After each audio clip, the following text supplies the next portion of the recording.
much for coming. This is the first in our series of presentations by C.R. Gibbs. Hi, I'm Dr. Denise Wright, and we are here and we are sponsoring the series. We're the National Juneteenth Festival. Festival Committee, and we wanted to add this series for the Juneteenth celebrations, which are going to be about, I think, 6 weeks, 6 weeks of lectures. This is our first. We're now at Wafat T. Daniel Library here in Shaw, and the next one will be at Woodridge Library next week or week after next. Okay. However, please check your website to make sure that you have all the dates and the times. Our esteemed lecturer for this afternoon is C.R. Gibbs. He's a well-known historian here in the District of Columbia. Everybody knows him. Some people call him CR, but he has been presenting all over the city in different venues. He's well known for all of his books and delivering information to all different groups and types of people. So he has educated the District of Columbia for over 30 years on a lot of aspects with regard to our ancestral history and the history of Africans as well as African Americans and how the diaspora has been impacted.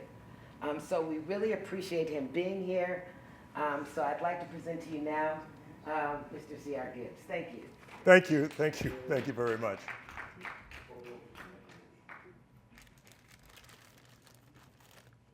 Before we begin to get into the subject matter for which we've all come together, let me just introduce to you,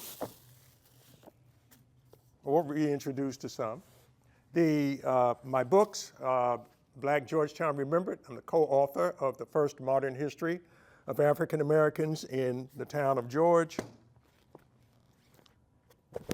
Also written the first book ever on the Black Civil War Regiment from the District of Columbia, Black Copper and Bright, District of Columbia's Black Civil War Regiment.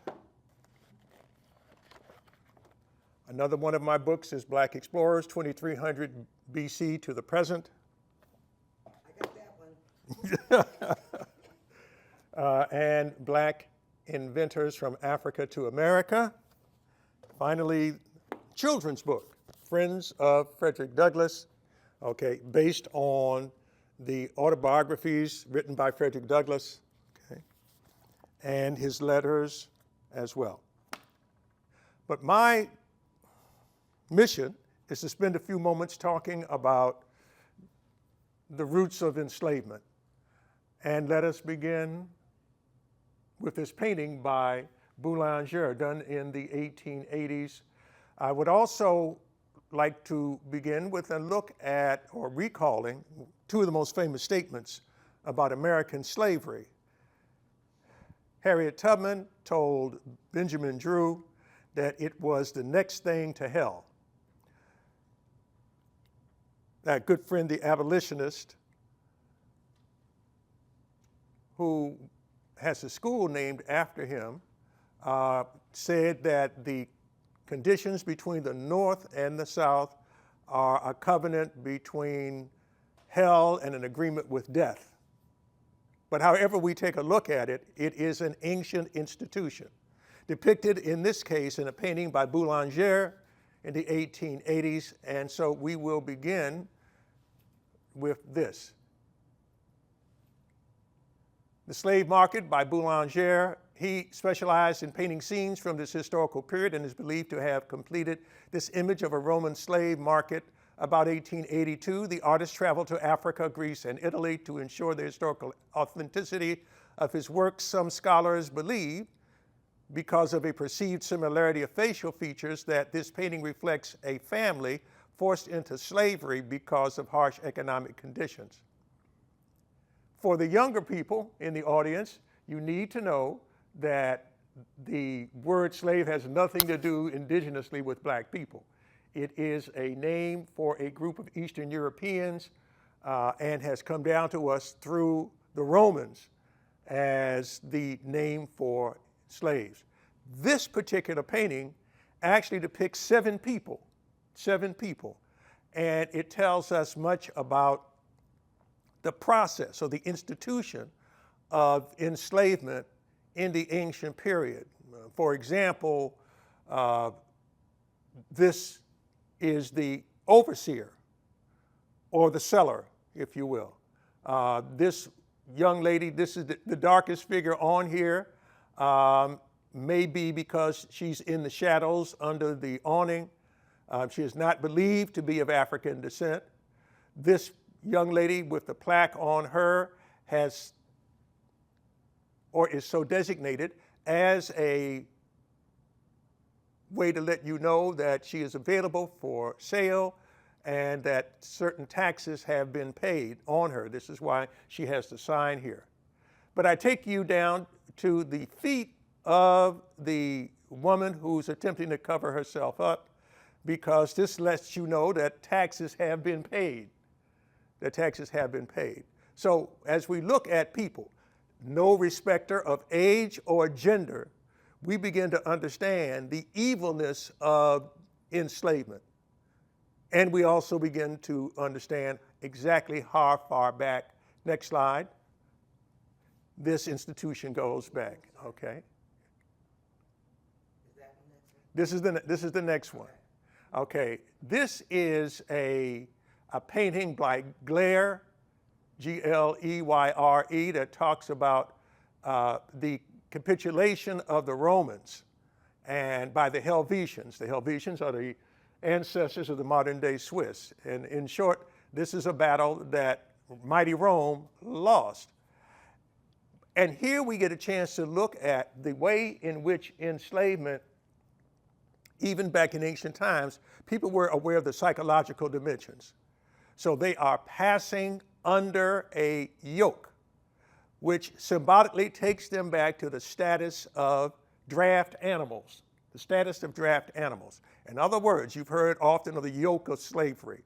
Well, in this case, this is an actual yoke they're passing under to make it clear to everyone that they no longer have the status of free human beings, that they are figures of work, that they are chattel in a sense. And hand by hand, closely above them, are emblems of their destitution, of their defeat in battle. Their leaders have had their heads cut off and put on pikes. On each side, we have soldiers who are ready to chastise them, to whip them, should they step out of line. But again, we understand that slavery as such is mentioned in not only in the Bible, but in the Quran. It is mentioned in the Bhagavad Gita. There's hardly an old text that does not include references to slavery. Next slide. One of the things about the enslavement of African people is that the continent bled actually out of all ends, all 4 sides. And this is what this means, Africa's other slave trade, because we don't often talk about the enslavement path that went across the Sahara Desert. We don't talk about those folks who came, and many of them winding up in the Western Hemisphere, but they started out on the east coast of Africa. That it's important as well to consider that. I'm mindful of a book called 50 Days on Board a Slaver by Pasco G. Hill, and he chronicled what it was like for a ship full of kidnapped, captured Africans, although he was not himself, to come from around in the neighborhood of Mozambique to go through the tip of Africa and come back on the west side. Extraordinary in its brutality, and it gives you a sense of the range of enslavement, next slide, in modern times. And no, I'm not leaving out Europe, as we started with. We get a sense of the Children's Crusade. Around the time of the 5th Crusade, we're looking at groups of children who had been told that if they marched toward the Holy Land,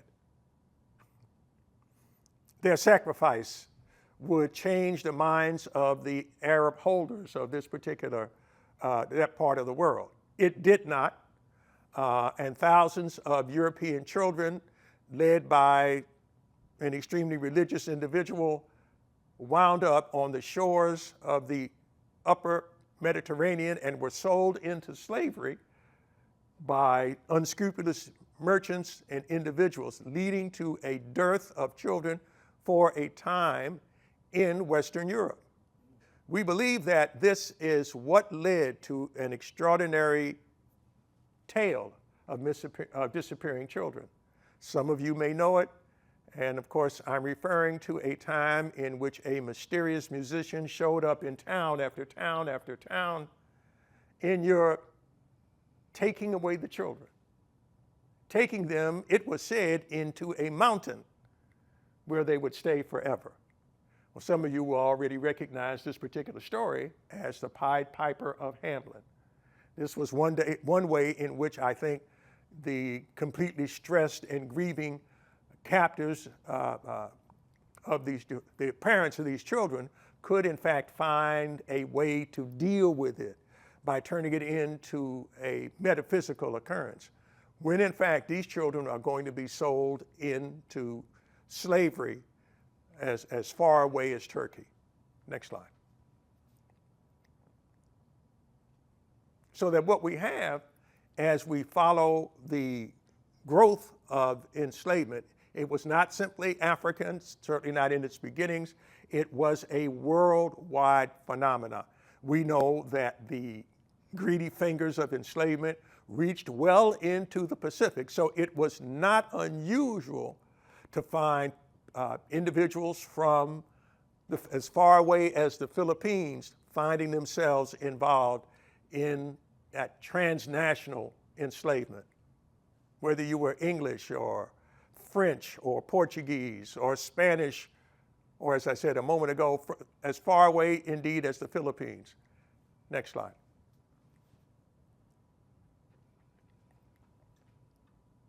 But our children seem to think that it was just black folk, that it was only just us.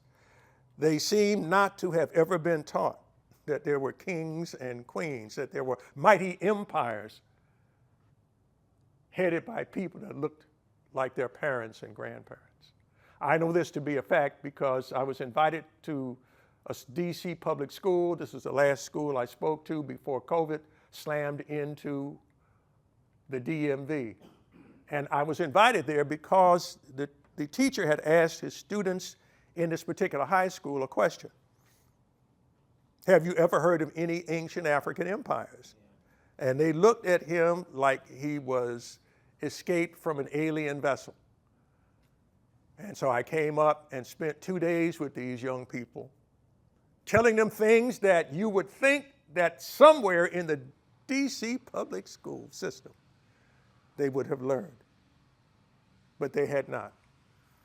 And the truth is that they should be telling our children this and any other children within their classrooms, not simply about Greece and Rome, but they should be telling them about the great empires inside Africa. And this is where this particular comes from, this particular illustration. This is one that goes back to the 1600s that depicts African rulers. Here we have an African king, we have the queen and her children, we have the traders and pirates and subjects, several of whom are European, that are paying obeisance to this African king. Again, this is about 1676, and this is done by a Dutch artist. Next slide. How did this system, as it relates to Africa, begin? Let us go to the infamous Henry the Navigator. This is the statue of a man called Infante Don Henrique, overlooking Lagos, not Lagos, Nigeria, but Lagos, Portugal. Lagos is where Henry kept his fleet of ships. The colonnade behind him to the right housed the first black African slave market. They like to tell you that he was a man who was fired by the strength of God, his religious convictions, his desire to save his fellow man is what led him on this avaricious journey. No, it was not. It was greed. It was a desire, yes, to stretch out the iron bounds of Portuguese hegemony and build a new vast empire. And if it was built on blood, that didn't matter to him either.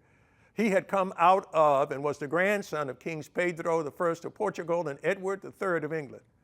He was the third of King João I's sons to reach adulthood, the brother of King Duarte of Portugal. He was the great uncle of King João II of Portugal, all of whom will benefit from his research and explorations.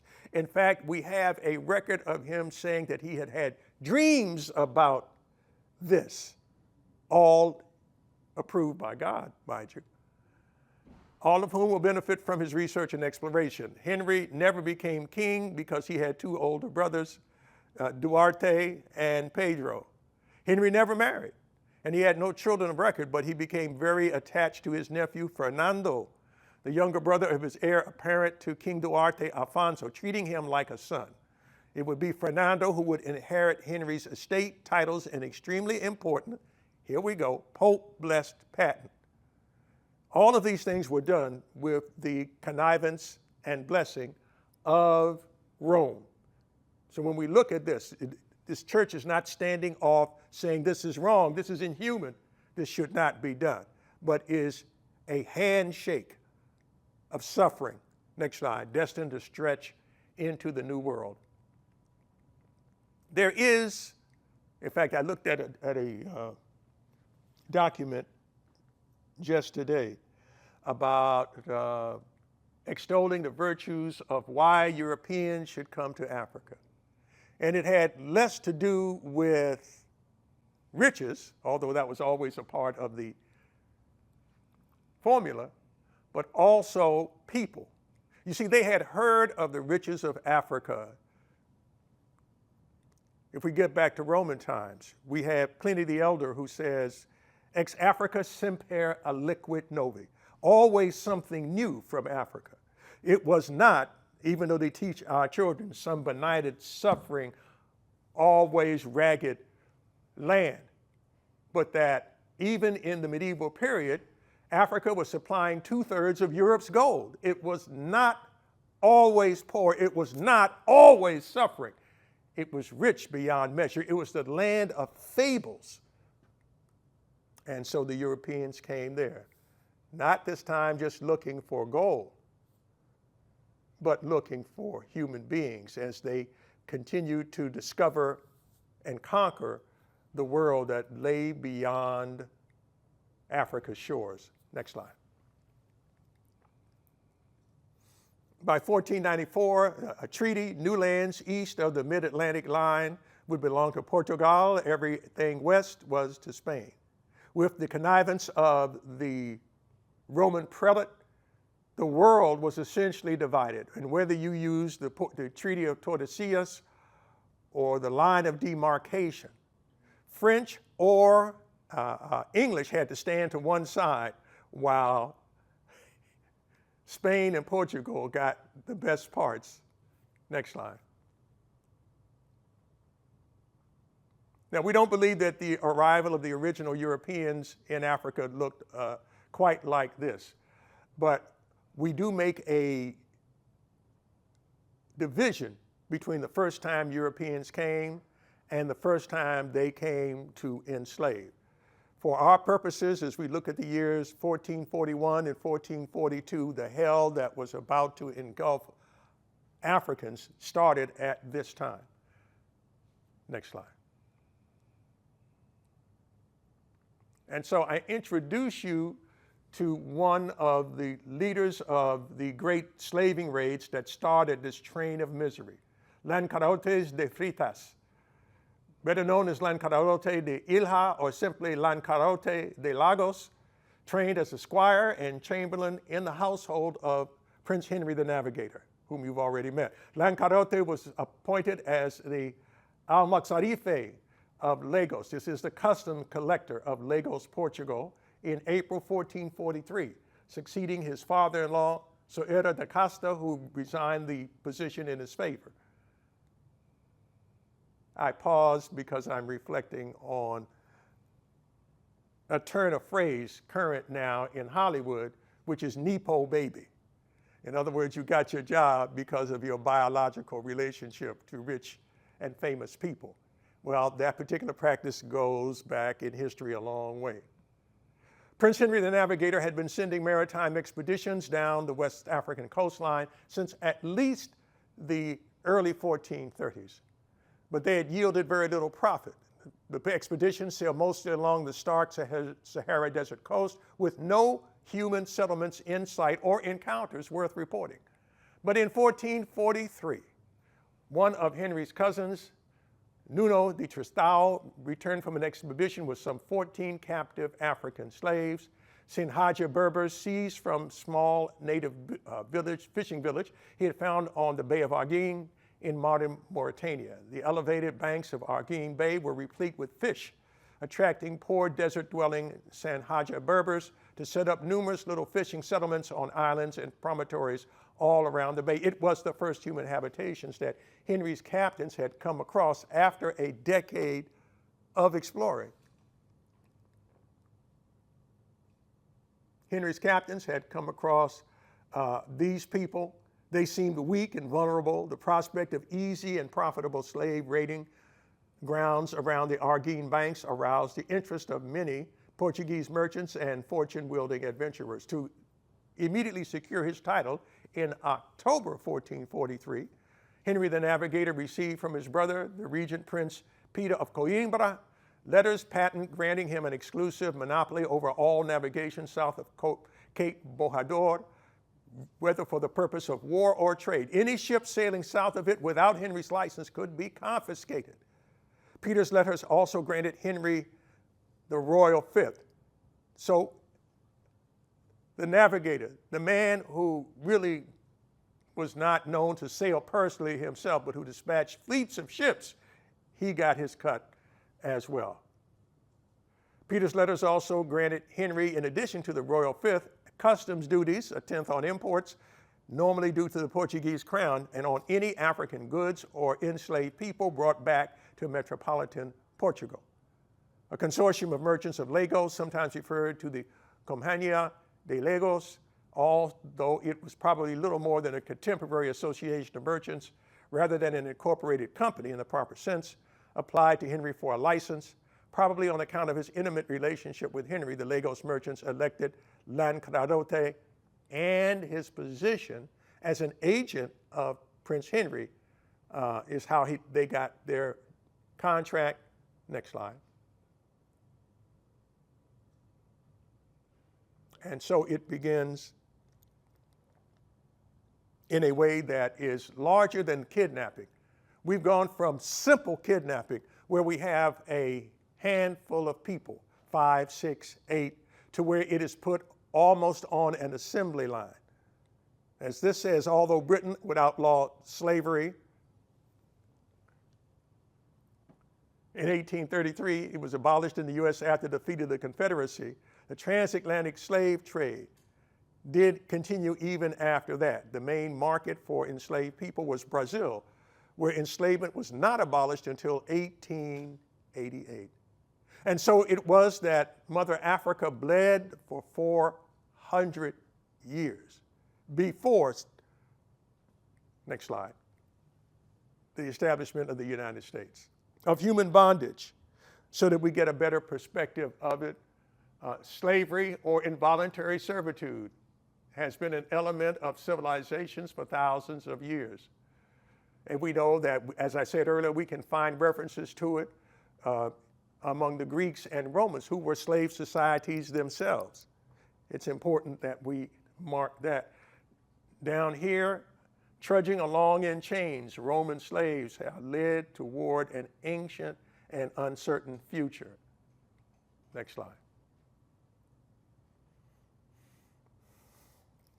Identities of enslavement. This is the picture I showed you earlier. The slave market depicts the despair of those who was held in bondage, reduced to things. They were commodified. Next slide. Why us and why so long? It is often asked. I submit for your investigation a couple of reasons. Recently, there was a book on the history of blackface. Blackface has a very long history. It may even have been used in Greek and Roman theater. We know that blackface was used in medieval religious plays to depict devilish characters who had fallen from grace, but it flourished in Shakespeare's time with non-religious plays that explored the plethora of the world. We think that bitumen, makeup, or even fake black noses were used to create blackface on the Renaissance stage. When people have sought to explain this antipathy toward black people, it is said that, well, that's because Europeans met Africans at their worst. No. Next slide. We find other roots of racism in the medieval European world. How do we fight racism today? According to medievalist Paul B. Sturdivant, we must understand its origins. Historians have uncovered that it is rooted in the Europe of the Middle Ages. We find ourselves, in other words, brothers and sisters, either further back in time. Aristocrats considered themselves a superior breed to their subjects. This was a time of Christian violence against Jews, Muslims, and other presumed heretics. Sturdivant explored the similarities and differences between medieval and modern attitudes to race, the stories of rhetoric that led to a new way of looking at one another, and the violence against minorities that followed suit. Next slide.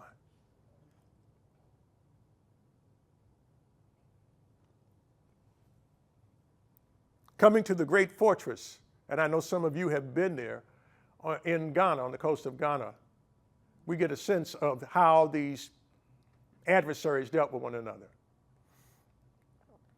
This is a letter from the Ghanaian king, King Kwame Ansa, January 19th, 1482. I am not insensible to the high honor which your great master, the chief of Portugal, has this day conferred upon me. His friendship I have always endeavored to merit by the strictness of my feelings with the Portuguese and by my constant exertions to procure an immediate lading for his vessels. But never until this day did I observe such a difference in the appearance of his subjects. They have hitherto been meanly attired, were easily contented with the commodity they received, and so far from wishing to continue in this country, were never happy until they could complete their lading and return.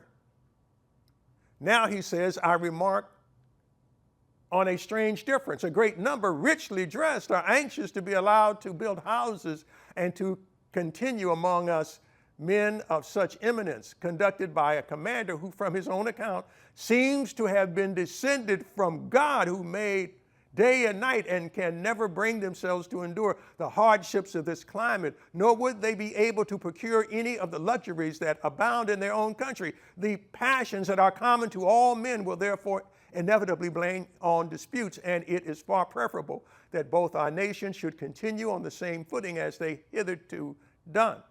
Allowing your ships to come and go as usual, the desire for seeing each other occasionally will preserve peace between us. The sea and the land, being always neighbors, are continually at variance and contending who shall give way. The sea with great violence attempting to subdue the land, and the land with equal obstinacy resolving to oppose the sea. King Kwame Ansa has noticed a change in the traders. He has come to understand that there has been a new attitude that has been displayed. Now they wish to have more land. Now they wish to have more things. They do not wish to respect the boundaries that the king had raised between the Africans and the Europeans of his kingdom. In short, now they want more and will not be satisfied with less. Next slide. prison walls. First built in 1583, this particular castle built in Angola, Africa, was once, and as you go ahead to read it, you will find that this reminiscent of the architecture and of the purpose of the same castles that you see on the coast of West Africa. Captured Africans were held here, forcibly captured, baptized, and then sent to Luanda in Angola, where they were then forced toward ships in the Americas. We begin to see a processing similarity among these avaricious nations. Next slide, that will bring suffering and grief. We are reminded it didn't start out this way. The children believed that the Europeans just came to Africa, kicked open the doors, and immediately took over. That is not true. This is the Dutch delegation shown prostrate before the King of the Congo in 1642. Came to make an alliance, but Portuguese and Spaniards had arrived there first. The king wearing European boots and a miniature gold cross on one elbow. Here it is. Sits beneath an imported chandelier. The inscription above his throne is Dal Alvare, the king of the Congo. Don Alvare, the king of the Congo. But you must pay obeisance to the folks that are in charge. While it must be said, they're working with his enemies, with his, again, adversaries to undermine him. One of Don Alvare's predecessors had told the Europeans what they sought. They wanted ships. They wanted cannon. The Europeans never had any intention, particularly the Portuguese, of providing these things. They even asked for wheat for the Eucharist. Next slide. This is another copy of the front page of a book from 1605, showing an African king sitting with the Europeans prostrate or at his feet, trying to get what the king has. Our children will probably never see, next slide, these kinds of images. But they will soon run into the martial cultures of East and West Africa. It will not be a simple walk-in. As you violate their customs and traditions, the Europeans will have to pay a price. Next slide. On land, on the sea. By one count, by Malefi Asante, more than 300 battles were fought between the Europeans and those they sought to capture. You seldom see images like this, certainly in America. This is from a French book from 1883. Next slide. As you can imagine, the battles on board these slave ships were desperate and bloody encounters.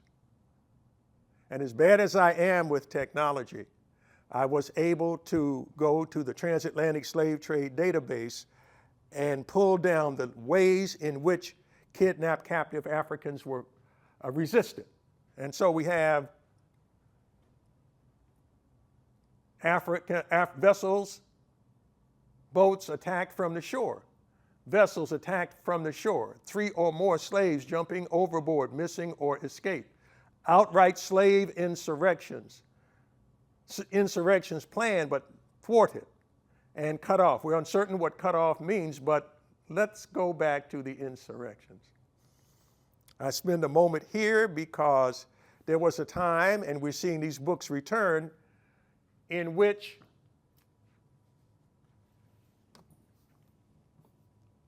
they decided to depict Africans peacefully coming on board these vessels.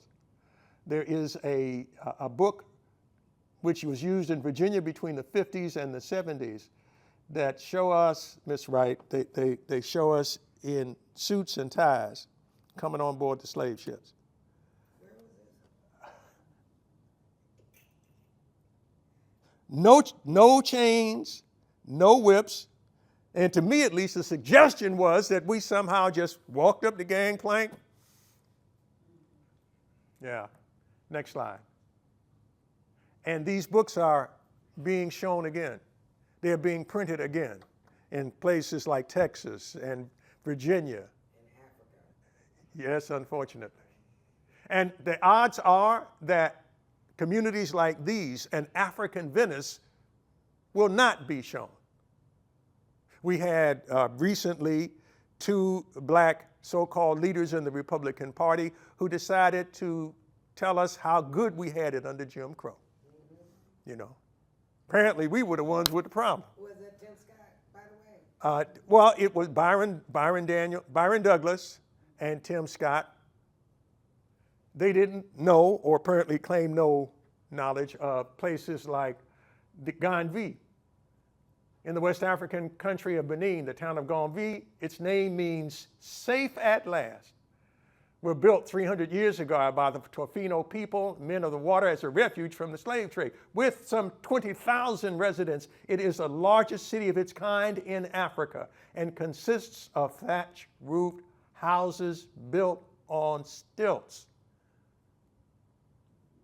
Next slide. Ready for climate change. To be certain, time after time, Europeans played the Africans off against one another by highlighting ethnic and regional differences. Next slide. Which wound them up here. The British are still going to be, even after their much claimed end of slavery in the 1830s, they're still going to be involved in it. But the slave trade conducted by the British still carried on. The abolitionists campaigned to stop it. And here we have a famous picture showing the branding of enslaved people. If you cannot see it, then I encourage you to turn to or look at the left-hand side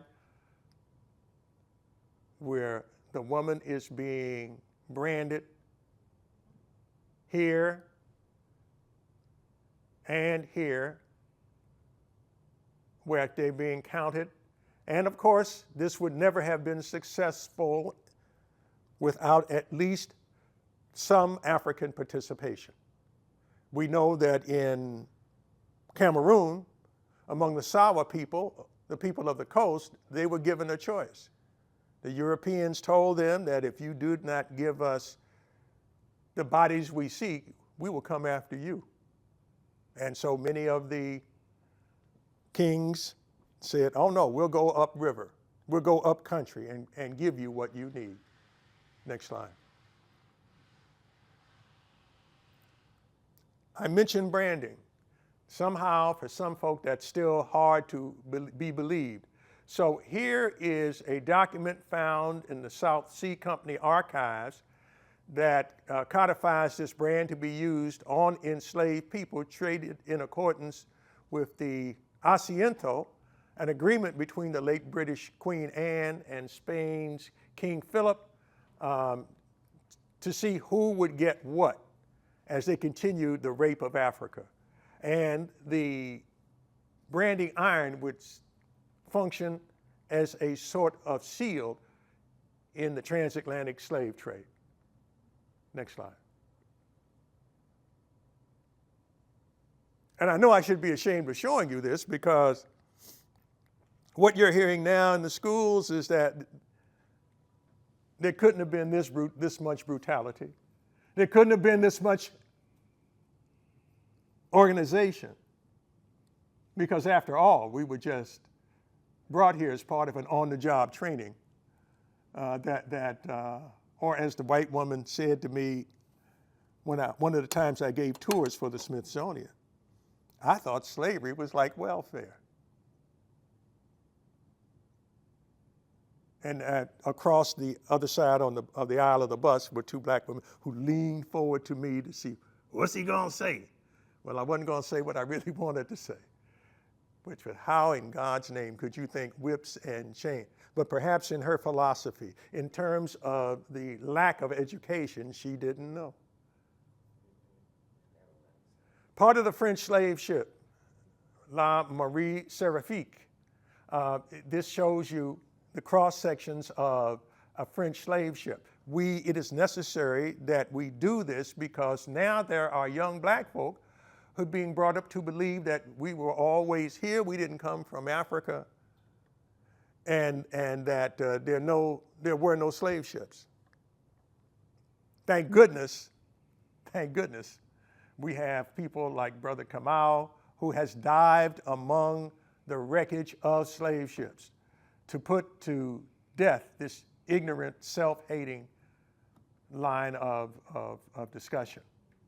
And here we have them. We can see how they were stacked. We know where many of them, how they sailed, how many people they had on board. Next slide. Another way, of course, the Africans fought back. They, in addition to outright slave rebellions, they sought to dive off of the sides of the ships themselves, so much so that many slavers put nets up to keep them that way. The many Africans believed that if they could get into the water, they would swim back to Africa. They would be received by the waves of the ocean and taken back to Mother Africa. We know of Africans, John Henry Clark used to tell us, that would put mouthfuls of soil in their mouth so they would have something of Africa to take with them into this strange new world into which they were being carried. Next slide. But if nothing could avail you, if you could not be reasonably convinced, they were ready to resort to other means, such as the handcuffs, leg shackles, bar shackles is what you see at the bottom, and of course, in terms of C, D, and E, thumb screws to crush your thumbs. The speculum oris, this devilish little item in which the unfortunate African who was resisting by starving his or herself would be placed on the deck. This would be shoved into her or his mouth, and at the bottom here it would be twisted so that the mouth is being forced open, and food would then be shoved in, be it yam or melon. This is the history of slavery that they don't want you to know now. Next slide. And so in the weeks that each voyage took, where you would hear, if you were on board the vessel, the slap of the canvas, the screams of the people held beneath the deck, in many cases even when the water was tough, very raging, and threatening to tear apart the planks of wood. Next slide. A hellish journey. And how were the ships provisioned? There was a brief increase in West African commercial agriculture. It finds that European ships took on board far more foodstuffs from their home ports than had previously suspected, meaning that, with one possible exception, the slave trade did not stimulate the development of export agriculture in Africa. Next slide. Nevertheless, African foodstuffs would get into the New World. And when we think about abolitionism, we don't think enough about the first abolitionists, the Africans, who not only resisted slavery by cutlass and blunderbuss, but also individuals like Lourenço Mendonça da Silva, a descendant of the same royal family which began to advocate abolition in the Vatican and through the writings and his writings throughout the Portuguese Empire. He was a descendant of one of the first Congo kings, referring to King Dom Garcia II of Congo, receiving Capuchin missionaries. His desire to fight against the activities of Portuguese slavers would make him one of the earliest to use the written European languages to protest against slavery. Next slide. And so this is the transatlantic triangle of suffering, of misery, of untold, harrowing pain. The slave centers in Africa are Guinea, Sao Tome, Elmina Castle in Ghana, the Canary Islands, the island of Hispaniola, made much worse by the visit of Columbus, San Miguel de Guadalupe. San Miguel is interesting. My wife and I were at Jamestown on one occasion where, I don't recall if the Park Service ranger or I did, brought up San Miguel, but it was a Spanish settlement somewhere between Virginia and what is now South Carolina. There was a slave revolt here as well, which again is seldom talked about. The slave routes, the triangular trade begins, the Middle Passage, the closing of the triangle, the substitution of slave breeding in the Western Hemisphere. But let's not forget, I said Africa bled from other orifices, the trans-Saharan trade, the Crimean Khanate up here, okay, the Varangian Volga. And we found black people scattered toward the four directions by the slavery. Next slide. The English formed a Royal African Company, as did the Portuguese and Spanish before them. They wished to divide the trade, and many of the cannons that we see on the walls of the old forts were aimed toward the sea, because every time they formed these kinds of companies, they often have found themselves in battles with other Europeans trying to get to the riches of the slave trade. Next slide.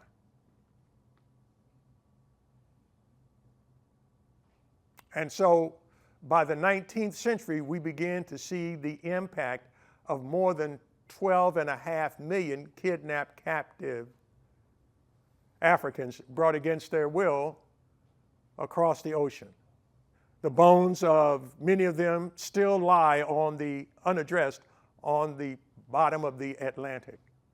And we see the deportation flows from the 15th and 16th centuries grow and grow and grow and grow. We should note, however, that in this hellish process, the New World was being Africanized, that African language, customs, institutions, music, and worldview are also coming across the ocean and will have an indelible imprint, leave an indelible imprint in the cultures of the so-called New World. We have people that fight, black and white,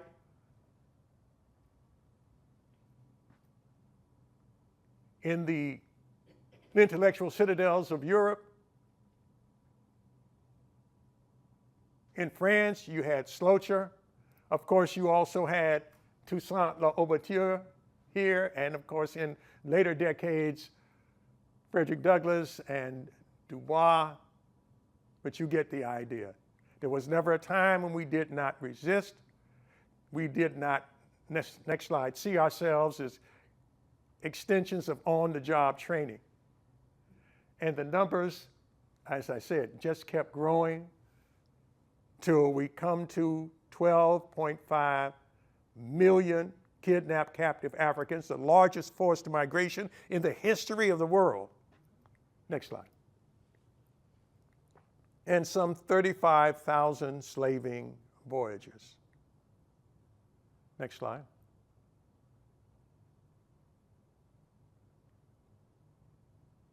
We still deal with echoes of this today. The commodification of African people and their culture. We were recently reminded earlier this year by an occurrence on the popular show Antiques Roadshow. That's my show. Okay. The virtue signaling BBC couldn't resist wagging its finger at an antique roadshow viewer after black expert refused to value slave trade bangle and humiliated its owner. It is always amazes me.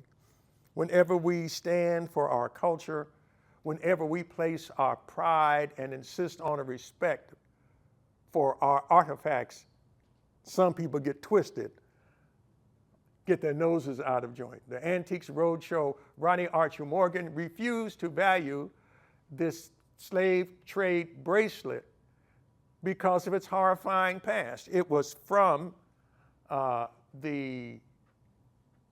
here we go. Prince Jenny, we believe it was from about 1782, made to celebrate the slave ship and its unwilling cargo. Next slide.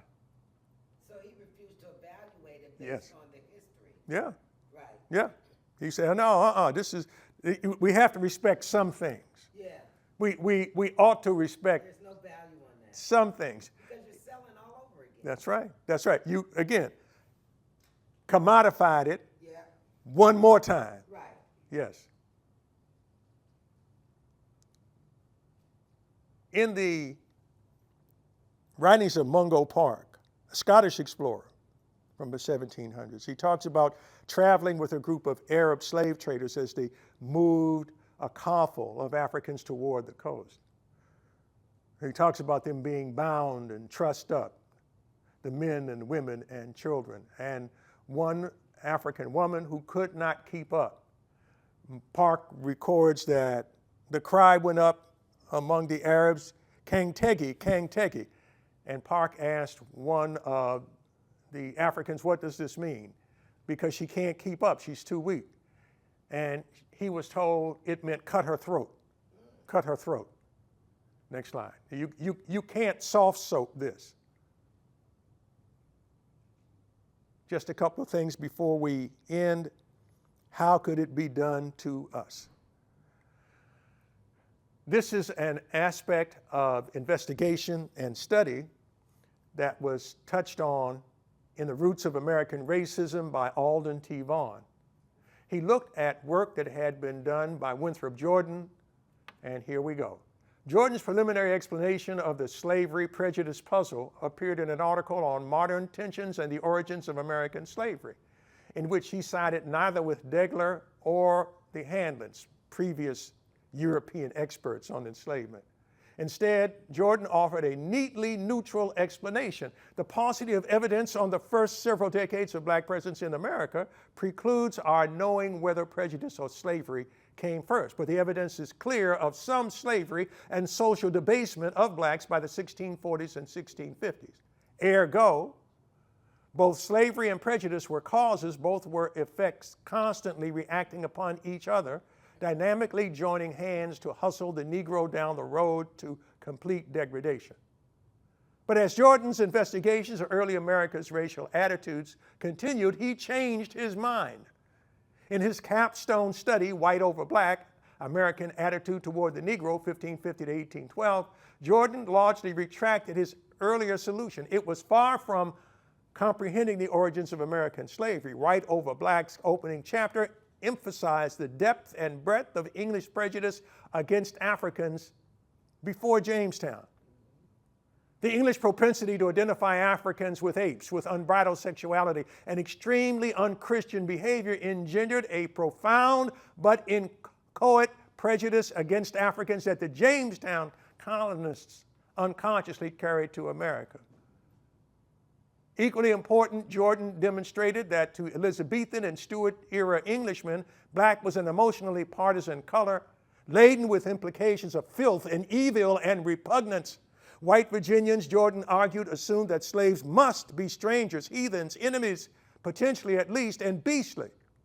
Africans were all these liabilities in English eyes and were the stigma of color besides.